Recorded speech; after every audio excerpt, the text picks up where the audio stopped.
New food regulations could change the supply chain.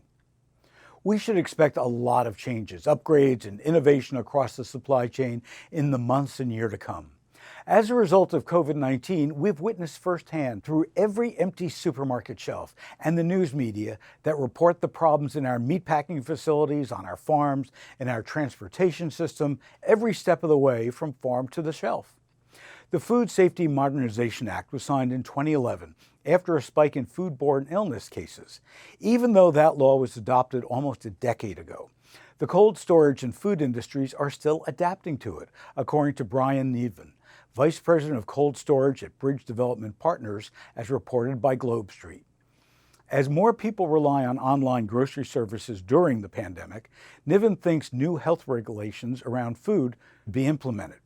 Today, the FDA only regulates items stored in open-air conditions. The current COVID-19 pandemic has exposed many of the weaknesses in our food supply chain, and I expect there may be calls for additional regulations on the way it's processed and stored, he says. If new requirements are adopted, he says that there'll be a need for a massive spike in the need for new facilities, given the age of most current cold storage facilities. The majority of current cold storage stock is outdated and would be difficult to retrofit to new standards, so any regulations would need to be phased in over time to allow a new supply to be developed, he adds. The question is whether it is a new cold storage facility or other equipment and innovations, who's going to pay for it?